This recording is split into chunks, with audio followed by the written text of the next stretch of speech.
नमस्कार सभी दर्शकों को, आपकी होस्ट अर्पिता आप सभी का आपके अपने कार्यक्रम सरोकार में बहुत बहुत स्वागत करती है, अभिनंदन करती है।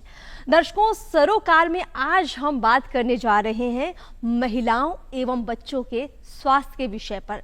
दरअसल ये विषय हमेशा से एक महत्वपूर्ण विषय रहा है। वजह यह है कि स्वास्थ्य हमारी सबसे बड़ी पूंजी है। थोड़ा सा भी स्वास्थ्य अगर बच्चे का बिगड़ जाए, महिला का बिगड़ जाए, तो आप समझ लीजिए घर का पूरा स्वास्थ्य बिगड़ जाता है। इसीलिए जरूरी है कि हम हर समय हर पल अपने स्वास्थ्य के लिए सजग रहें, सचेत रहें, और इसीलिए हमें अपने पोषण पर खास तौर पर ध्यान रखना जरूरी है। क्योंकि गर्मियों का मौसम है और इस मौसम में खास तौर पर हमें अपने खान पान पर ध्यान देना चाहिए। लेकिन यहाँ बात हम सिर्फ एक मौसम की नहीं करेंगे, यहाँ बात हम एक उम्र की नहीं करेंगे, हम बात तमाम उन महिलाओं की करने जा रहे हैं जो महिलाएं जन्म से लेकर अपने बुजुर्ग होने तक अपने स्वास्थ्य को लेकर कई बार कह सकते हैं कि वो चिंतित नहीं रहती हैं, सजग नहीं रहती हैं, और इस वजह से छोटी छोटी समस्याएं विकराल हो जाती हैं। बात अगर हम बच्चों की करें तो बच्चे कहते हैं कि जब बीज का अंकुरण होता है उसी समय अगर उसमें सही खाद पानी डल जाए तो वो बहुत बढ़िया वृक्ष बन सकता है। इसीलिए बच्चों का स्वास्थ्य सबसे महत्वपूर्ण है, और इसीलिए आज हम चर्चा ये भी करेंगे कि जन्म से ही कैसे हम बेहतर पोषण दें कि हमारे बच्चे का जो मस्तिष्क है बहुत बढ़िया डेवलप हो, साथ ही साथ वो शारीरिक रूप से भी तंदुरुस्त हो। इसलिए आज की परिचर्चा में आपको बने रहना है और हमारे साथ जो एक्सपर्ट है उनकी बातों को बहुत गौर से सुनना है। तो चलिए हम उनका स्वागत भी कर लेते हैं। हमारे साथ खास 3 मेहमान हैं, उनका स्वागत करते हैं। सबसे पहले हम आपका स्वागत करना चाहेंगे डॉक्टर रानू सिंह जी, आप वरीय चिकित्सक हैं, आपका बहुत बहुत स्वागत है। नमस्कार। हमारे साथ एक और खास मेहमान है डॉक्टर जोसेफिन पीटर जी, आप वरीय डाइटिशियन हैं, आपका भी बहुत बहुत स्वागत है। हमारे साथ जो अगले खास मेहमान है सुशील सिन्हा जी, वरिष्ठ पत्रकार हैं, आपका भी बहुत बहुत स्वागत है। क्योंकि ये एक ऐसी परिचर्चा है जिसमें हम कहीं ना कहीं अपने समाज को जागरूक भी करेंगे, सुझाव भी देंगे और थोड़ी चिंता भी व्यक्त करेंगे। तो चूंकि बात महिलाओं की और बच्चों की हो रही है, सबसे पहले मैं सर आपके पास आना चाहूँगी। आप अपने आसपास क्या माहौल देख रहे हैं महिलाओं के स्वास्थ्य को लेकर, बच्चों के स्वास्थ्य को लेकर आज की क्या कंडीशन आपको नजर आती है?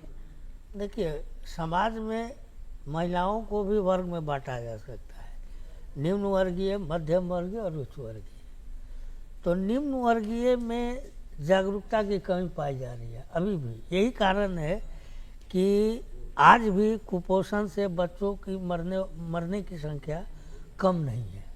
हालांकि सरकार की ओर से बहुत कोशिश की जा रही है और बहुत हद तक इस पर काबू पाया गया है, लेकिन अभी भी इसकी ज़रूरत है। मध्यम वर्गीय में इन दिनों लाइफ स्टाइल में चेंजेस के कारण बच्चों के प्रति, खासकर गर्भावस्था से लेकर 6 साल के बच्चों के प्रति थोड़ी बहुत कमी देखी जा रही है लाइफ स्टाइल के, जैसे टीवी, मोबाइल और कुछ व्यस्तता, उनकी अपनी व्यस्तता या स्वभाव में कुछ परिवर्तन, मानसिक तनाव, पारिवारिक तनाव, सामाजिक तनाव, बहुत तरह की परिवर्तन। उच्च वर्ग में ये थोड़ा सा लापरवाही भी देखी जा रही है, क्योंकि उनका मॉडर्न लाइफ स्टाइल जो है वो पुराने तौर तरीकों से बिल्कुल अलग है और परिवर्तन समाज में आया है। जाहिर सी बात है कि परिवर्तन आया है तो उसका प्रभाव देख रेख, लालन पालन पोषण में भी आएगा,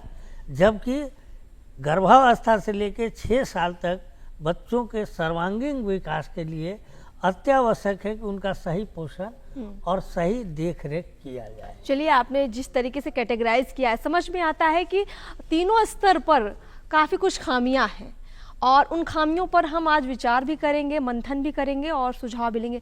मैं मैम आपके पास आना चाहूँगी, क्योंकि कहते हैं कि बच्चा जब गर्भ में हो उसी वक्त अगर उसको सही पोषण मिल जाए तो आधी से ज़्यादा समस्याओं का खात्मा वहीं से हो जाता है। क्या आपके सुझाव हैं इसको लेकर, क्या आपके विचार हैं? देखिए, जब कोई भी महिला जो रिप्रोडक्टिव एज ग्रुप की होती है, प्रेग्नेंट होती है, तो उसका सही तरीके से स्वस्थ रहना, सर्वांगीण स्वस्थता, सिर्फ फिजिकली हेल्दी नहीं, मेंटली, फिजिकली एंड स्पिरिचुअली, तीनों स्टेज पर उसको स्वस्थ रहना बहुत ज़रूरी है।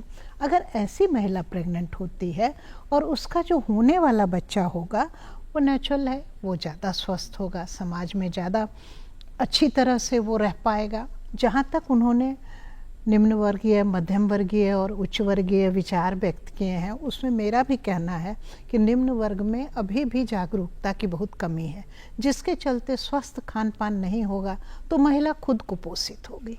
अगर खुद कुपोषित होगी तो उसका स्वस्थ बच्चा कहाँ से हो सकता है। अब हम बात करें 1000 दिनों की, जिस दिन से महिला प्रेग्नेंट होती है उस दिन से लेके 1000 दिनों की, यानी कि भ्रूण के रूप से 2 साल तक की बात हम पहले करते हैं।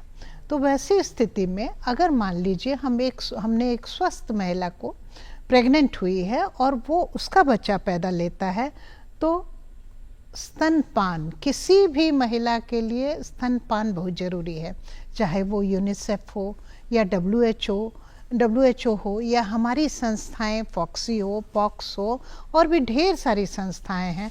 सभी का कहना है कि पैदा लेने के आधा घंटा के अंदर अगर बच्चे को माँ का स्तनपान कराया जाए, जिसमें पहला पीला गाढ़ा दूध, जिसको हम कोलोस्ट्रम की संज्ञा देते हैं, वो अमृत के समान है। बिल्कुल बिल्कुल। और तब से लेके 6 महीने तक उसको किसी और आहार की आवश्यकता नहीं है, ना तो उसे पानी की ज़रूरत है, ना उसे मिश्री की ज़रूरत है, कुछ नहीं।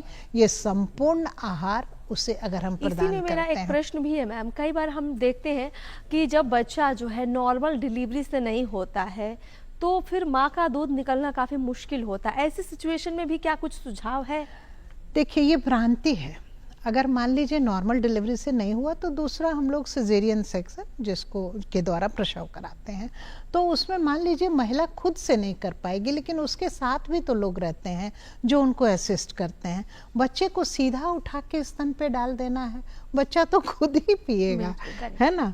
तो उसमें थोड़ा सा ज़रूरी है कि अगल में जो हमारे हेल्पिंग हैंड हैं वो हमको, माँ हो, बहन हो, चाची हो, वो मदद करे। और जो नॉर्मल डिलीवरी हुआ है तो उसमें महिलाएं खुद ब खुद ये काम कर सकती हैं। बहुत अच्छी बात आपने कही कि जो माँ का पहला पीला दूध है वो अमृत के समान है और इस अमृत को हमें वेस्ट नहीं करना है, क्योंकि ये इन्वेस्टमेंट है बच्चे के लिए। और मैंने ये भी सुना है, पढ़ा है कि एक तरह से ये जो इम्यून सिस्टम होता है इसको भी काफ़ी मजबूत करता है। चूँकि आप डाइटिशियन है, मुझे लगता है आप बखूबी बताएंगी ये जो पहला पीला दूध है ये कितना महत्वपूर्ण है। इसके साथ ही साथ ये भी बताइए हमारे दर्शकों को कि बच्चे का पोषण कैसा होना चाहिए। जन्म से लेकर 3 साल तक का जो पोषण है किसी भी बच्चे के लिए, चाहे वो लड़का हो लड़की हो, उसके लिए क्या डाइट चार्ट होना चाहिए? देखिए, सबसे पहले जैसे मैम ने बताया कि जो पहला पीला गाढ़ा दूध है, जिसे हम खीस बोलते हैं और इंग्लिश में कोलेस्ट्रम बोलते हैं, वो बच्चे का पहला टीकाकरण भी आप बोल सकते हैं कि हर माँ को पहला जो गाढ़ा दूध निकलता है वो बच्चे को बिल्कुल, बच्चे का हक है, उसको बच्चे को मिलना ही चाहिए। और जन्म से जिस दिन माँ गर्भवती होती है, जो भ्रूण उसके शरीर में विकसित होता है, उस दिन से लेकर के 1000 दिन में पोषण का बहुत बड़ा योगदान है। जब माँ जैसे ही गर्भावस्था की स्थिति में आती है तो उसको अपने पोषण में विशेष ध्यान देना है।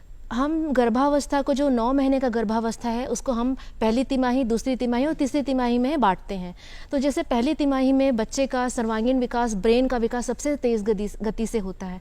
तो इस दौरान माँ को चाहिए कि अपने आहार में, शुरुआती दिनों में थोड़ा सा तकलीफ होता है कि माँ बहुत सारी चीज़ें नहीं एक्सेप्ट कर पाती हैं, लेकिन उसको हार नहीं मानना चाहिए धीरे, क्योंकि शुरुआती समय में थोड़ा सा वॉमिटिंग है, थोड़ा सा नौशिया है, थोड़ा सा चक्कर आना, कब थोड़ा एब्डोमेन पेन की भी समस्या हम किसी महिलाओं में देखा जाता है।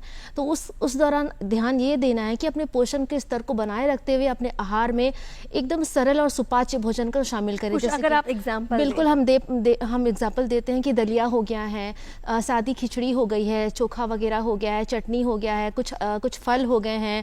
अपने आप को हाइड्रेट रखने की बहुत ज़रूरत है। पोषण तरल आहार की पर्याप्त मात्रा में लेते रहिए, जैसे कि नारियल पानी हो गया, ताज़ा दही का मट्ठा हो गया है, कुछ फल के ताज़े फलों के जूस का भी सेवन कर सकते हैं, फल का भी सेवन करना ही है। साथ साथ नींबू पानी है, शिकंजी है। इसके साथ साथ अपना जो साधारण पोषण है उसको बनाए रखते हुए पर्याप्त मात्रा में प्रोटीन है। प्रोटीन में आपको दालें हैं, सब प्रकार की दालें हैं। अनाज में आपको दलिया हो गया है, जो मिलेट्स वगैरह है वो भी कुछ किसी मात्रा में अपने आहार में आप शामिल कर सकते हैं। रागी हो गया है, जवारी हो गया है, जौ हो गया, इसको भी अलग अलग व्यंजन के कॉम्बिनेशन के साथ में अपने आहार में शामिल करें। फिर आपका जो विभिन्न प्रकार के मौसमी फल हैं, मौसमी सब्जियां हैं, ये धीरे धीरे अपने आहार में छोटी छोटी मात्रा में एक अपने आहार में बिल्कुल शामिल करते रहने से ही आपका एक मैं पोषण बिल्कुल स्तर एक बना बार रहता फिर से आपके पास लौटूंगी, क्योंकि एक प्रॉपर डाइट चार्ट अगर हमें मिल जाए कि हम सुबह के नाश्ते में क्या खा बिल्कुल, सकते हैं, बिल्कुल। लंच में क्या ले सकते हैं, तो मुझे लगता है बहुत सारी महिलाओं के लिए आसान हो जाएगा और जो इस वक्त गर्भवती होंगी खास तौर पर उनके लिए काफी हेल्पफुल होगा। चलिए आगे हम चर्चा में बात और समझते हैं गहराई से थोड़ा सा, क्योंकि ये समस्या एक तरह से समस्या भी है और एक सजग नागरिक होने के नाते हमारी जिम्मेदारी भी है कि हम सब एक दूसरे के हेल्पिंग हैंड भी बने। तो फैमिली मेंबर्स का क्या रोल आप देखते हैं कि जब कोई लड़की, कोई महिला पूरे परिवार की जिम्मेदारी उठाती है, अगर मैं महिलाओं की बात करूं, और जब उसकी जिम्मेदारी उठाने की बात आती है तो हमारे समाज में जो बाकी घर के मेंबर हैं उनका रोल कई बार कम दिखता है। आप क्या मानते हैं? देखिए, एक्चुअल में उस स्टेज में गर्भावस्था से लेकर बच्चों के विकास के लिए परिवार का सहयोग बहुत ही ज़रूरी है। पुराने ज़माने में दादी नानी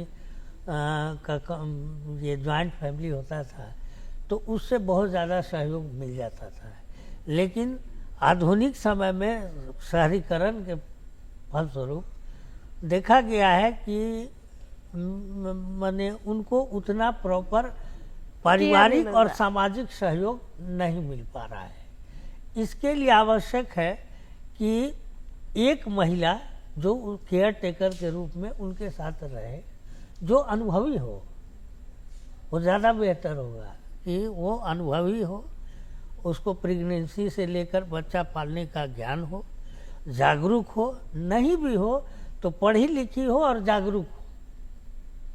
अगर हम इसमें फैमिली मेंबर का जिक्र करें, चूंकि मैं भी एक महिला हूं और इस बात को समझती हूं, जब प्रेगनेंसी की बात आती है वो 9 महीने काफी क्रिटिकल होते हैं, फिजिकली भी और मेंटली भी।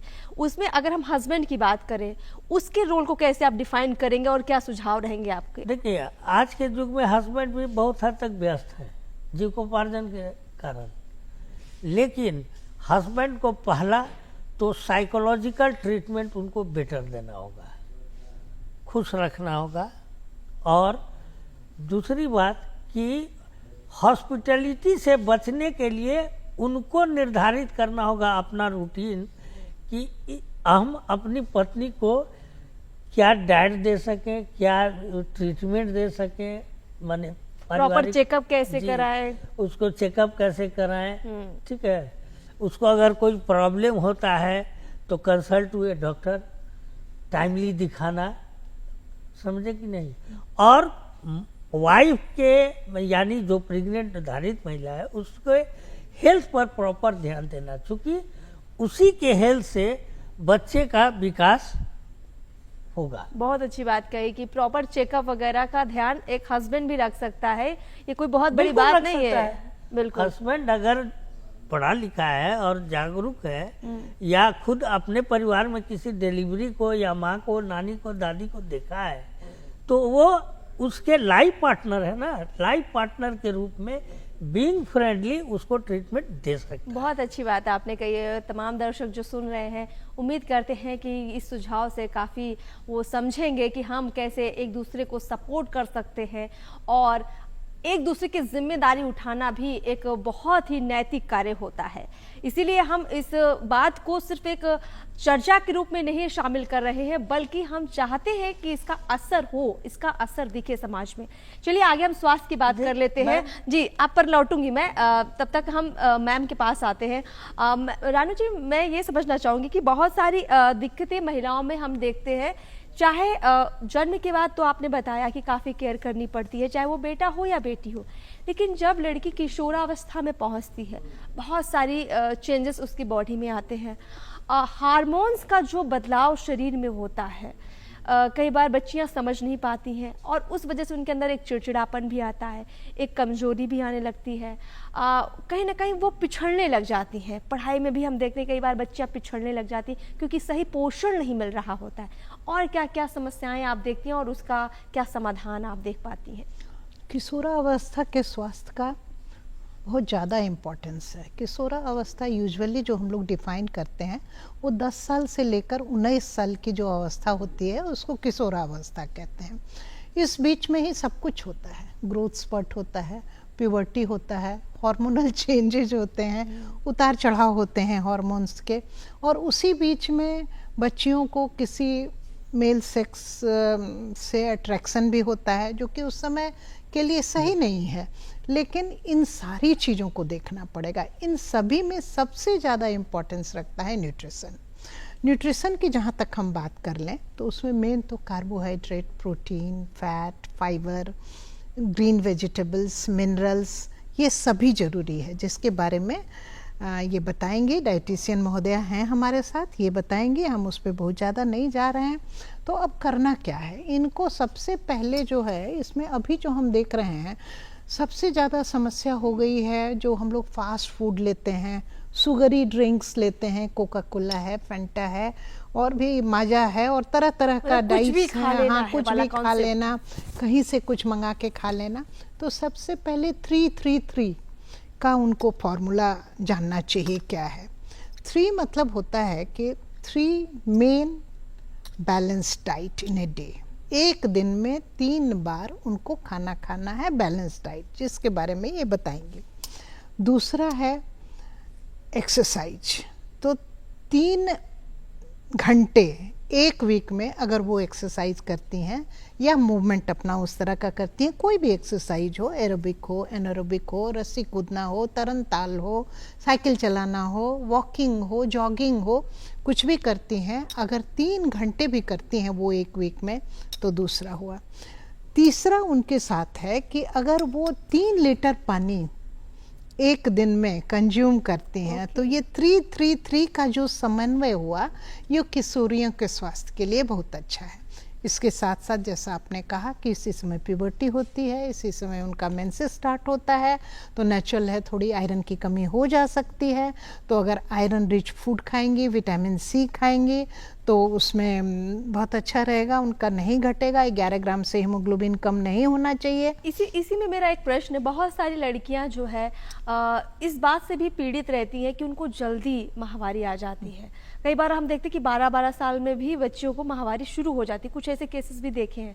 ऐसी सिचुएशन जो आती है लड़कियों के सामने, उससे डील वो कैसे कर सकती है? देखिए 12 साल में माहवारी होना कोई ऐसा नहीं है। 11-12 साल अभी एवरेज नॉर्मल ईयर मतलब हम लोग मानते हैं प्यूबर्टी के लिए।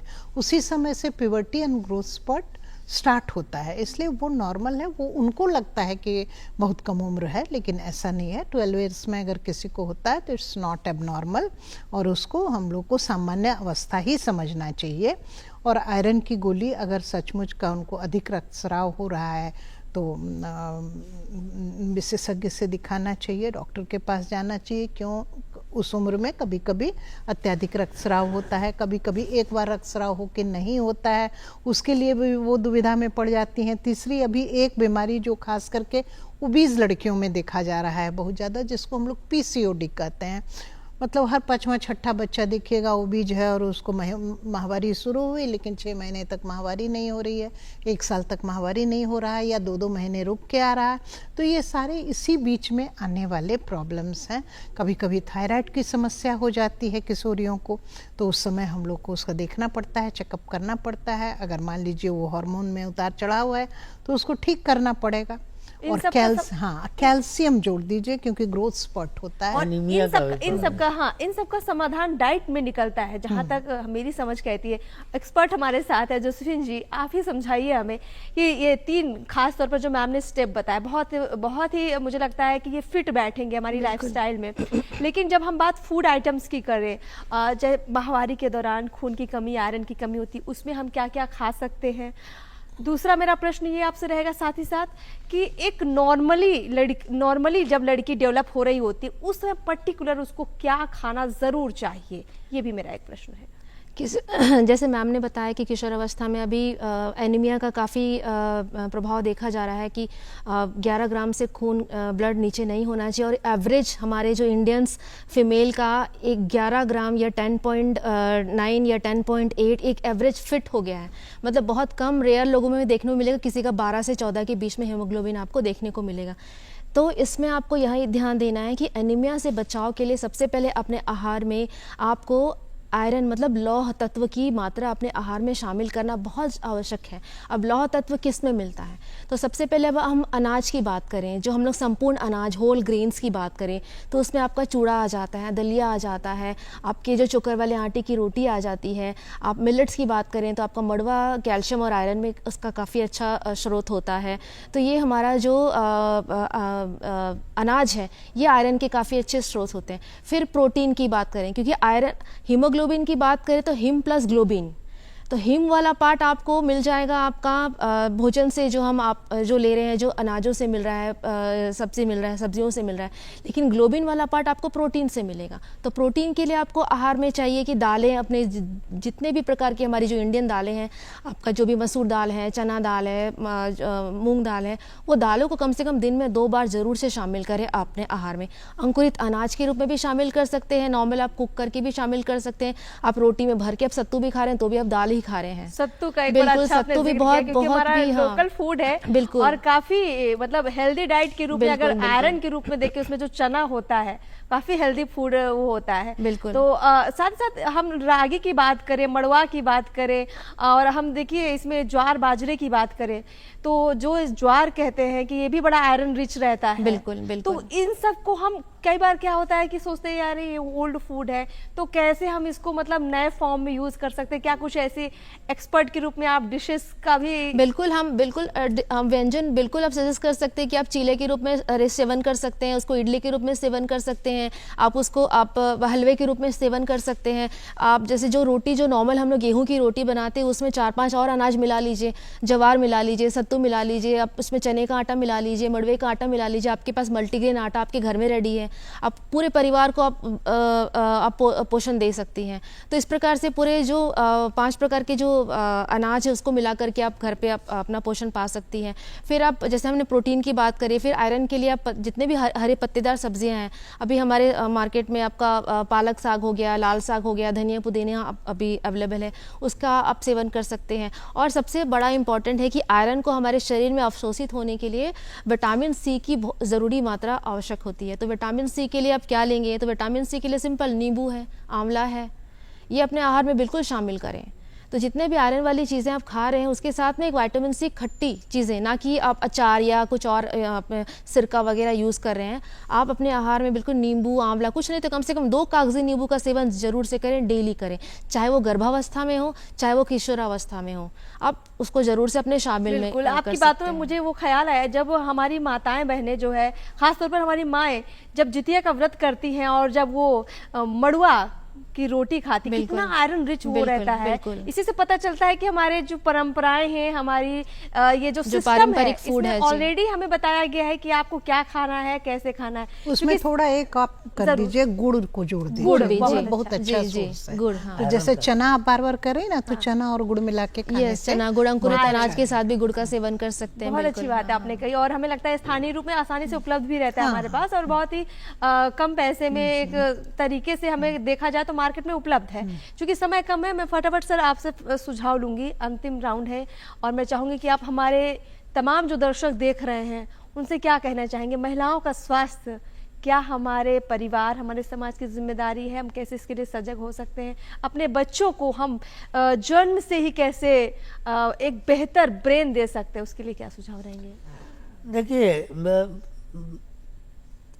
सबसे पहला इम्पोर्टेंस है कि महिला जो है परिवार की रीढ़ है, और वो अगर बुलंद है तो समझिए कि परिवार भी बुलंद है। तो चूँकि पीढ़ी जो आगे बढ़ेगी उसकी मेन सोर्सेज वही है। करेक्ट है, ठीक है। बगैर स्त्री का आप न्यू जनरेशन की कल्पना भी नहीं कर सकते हैं। तो आपको हर हाल में उस पर ध्यान देना ही होगा। ध्यान देने में सबसे पहला चीज़ है कि उसको मानसिक तौर पर और शारीरिक तौर पर खुश रखना, मतलब जो लेवल है उसको मेंटेन करना। बहुत अच्छी बात कही आप। ठीक है। तो अगर स्त्री ही गड़बड़ हो जाएगी तो सारा कुछ, मतलब स्त्री का स्वास्थ्य सबसे महत्वपूर्ण है, इम्पोर्टेंट, और उसी पर फोकस होना चाहिए। तभी आप बच्चे को उन्हें अच्छा बच्चा आपको मिल सकता है और वो आगे बढ़कर अच्छा नागरिक या स्वस्थ नागरिक बन सकता है।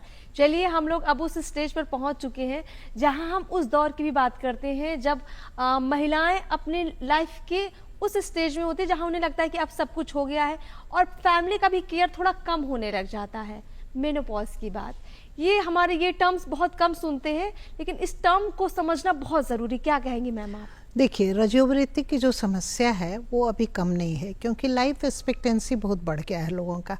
पहले रजोवृत्ति के 2-4-5 साल के अंदर ही मृत्यु की संभावना ज़्यादा होती थी, लेकिन अभी तो लोग प्रोलॉन्ग लाइफ जीते हैं, तो रजोवृत्ति वाली समस्याएं मुंह फाड़ के खड़ी हैं हमारे सामने। या तो पेरीमेनोपॉज हो, मतलब कि मेनोपॉज के 3-4 साल पहले की अवस्था, मेनोपॉज हो, और मेनोपॉज के 5 साल बाद की अवस्था। इन सभी में क्या होता है कि हमारे शरीर में एक बहुत ही इम्पॉर्टेंट हार्मोन है जिसको हम ईस्ट्रोजन की संज्ञा देते हैं। ये ईस्ट्रोजन जो है बहुत इम्पॉर्टेंट काम करता है, ये सडनली डिक्रीज हो जाता है। इसके डिक्रीज होने के चलते बहुत कुछ तो सिम्टम्स भी होते हैं, जैसे हॉट फ्लैशेस आपने सुना होगा, एकाएक जो है पूरा चेहरा लाल हो जाता है, महिला कपकपाने लगती है, कभी कभी वो डिसनर्व भी हो जाती है, उसका मूड चेंज हो जाता है, उसकी योनि सूखने लगती है। इन सारी चीज़ों से वो बहुत परेशान हो जाती है। तो इस समस्या का भी समाधान करना चाहिए। इसके साथ साथ बोन की समस्या जो है, हड्डियों का घनत्व तो घट जाता है क्योंकि ईस्ट्रोजन ठीक से काम नहीं कर रहा है, बहुत घट गया है, और कैल्शियम और विटामिन डी की कमी हो जाती है। जी जी, इसीलिए जो कमी हो जाती है उस पर भी हम बात कर लेते हैं, क्योंकि अब आखिरी राउंड है और मैं चाहूँगी आप समराइज कर दें जोसेफिन जी। ओवरऑल एक महिला के लिए स्वस्थ रहने के लिए डाइट चार्ट क्या होना चाहिए, ब्रेकफास्ट से लेकर लंच, इवनिंग टाइम में और डिनर में पर्टिकुलर क्या क्या खाना चाहिए, अगर आप समराइज करें? जी बिल्कुल, हम सबसे पहले मैं बताऊंगी कि 3 बड़ा खाना और 2 छोटा नाश्ता। तो 3 बड़ा खाना में आपका मॉर्निंग का ब्रेकफास्ट जो बहुत इंपॉर्टेंट है, जो आपको पूरे दिन के लिए ऊर्जा देता है। तो मॉर्निंग के ब्रेकफास्ट में आप उपमा हो गया, पोहा हो गया, आप रोटी हो गया, आप हरी सब्जियों के साथ में ले सकते हैं, कुछ फलों का समावेश कर सकते हैं। दूसरा आपका दोपहर का खाना हो गया, तो दोपहर के खाने में चाहे आप चपाती ले रहे हैं या रोटी ले रहे हैं वो ले लीजिए। 1 कटोरी दाल जरूर से शामिल करें, अगर दाल नहीं ले रहे तो कम से कम 1 कटोरी दही का समावेश करें। फिर आप कोई हरी सब्जियाँ जो मौसमी हो, फिर एक सलाद का सेवन आप कर सकते हैं। तो ये आपका दूसरा नंबर का खाना हो गया। तीसरा आपका रात का खाना। तो जैसे जैसे हम रात की तरफ जाते हैं तो हमारा खाना उसी प्रकार से धीरे धीरे हल्का होना चाहिए। तो रात के भोजन में आप कुछ चपातियाँ ले सकते हैं, मूंग की दाल ले सकते हैं, कुछ हरी सब्जियाँ ले सकते हैं, और 2 छोटा नाश्ता में कुछ फलों का समावेश कर सकते हैं जो 10 से 11 बजे के आसपास होगा। और एक शाम में जो इवनिंग 3 से 4 की बात करें, वहाँ पे आप कुछ भुने हुए मखाने ले सकते हैं, भुने हुए चने ले सकते हैं, चने का घुगनी बना के ले सकते हैं, उबला चने आप वहाँ पे रोस्ट करके ले सकते हैं, या अंकुरित चना मूंग का भी सेवन वहाँ पे कर सकते हैं। तो यहाँ पे एक समराइज रूप में मैं यही कहूँगी कि 3 बड़ा खाना और 2 छोटा नाश्ता, और सबसे इम्पॉर्टेंट चीज़ पानी। तो कम से कम एक महिला को दिन भर में, अभी गर्मी के सीज़न में, कम से कम 3 से 4 लीटर पानी का समावेश, तरल आहार का समावेश करना चाहिए। तो जिसमें आपका नारियल पानी हो गया, सत्तू पानी हो गया, नींबू पानी हो गया, आप जो शिकंजी हो गया वो हो गया, और एक नॉर्मल पानी जो हम लोग हमेशा पीते हैं। बहुत अच्छे से आप लोगों ने डिस्क्राइब किया। चूंकि समय इतना कम है, मैं आप तीनों का बहुत बहुत धन्यवाद करना चाहूँगी। बहुत बहुत शुक्रिया कि आपने बहुत ही कम समय में बहुत ही महत्वपूर्ण जानकारी हमारे दर्शकों को पहुँचाई। बहुत बहुत शुक्रिया आपका, बहुत बहुत शुक्रिया। Thank you. तो चलिए दर्शकों, फिलहाल वक्त हो चुका है आपसे इजाज़त लेने का, लेकिन जाने से पहले हम ज़रूर चाहेंगे कि आप हमारी मेल आईडी ज़रूर नोट कर लें और हमें बताएं कि आपके जहन में क्या कुछ सवालात हैं और आप किन पर चर्चा चाहते हैं। हमारी मेल आईडी है director.ddkpatna@gmail.com। जाते जाते इतना ज़रूर कहूँगी कि नारी, तुम सजग हो, सफल हो, तुम क्रांतिकारी हो, सबकी जिम्मेदारी उठाने वाली नारी, तुम्हारा स्वास्थ्य भी तुम्हारी जिम्मेदारी है। तो चलिए अपने स्वास्थ्य का भरपूर ख्याल रखिए, खुश रहिए। नमस्कार।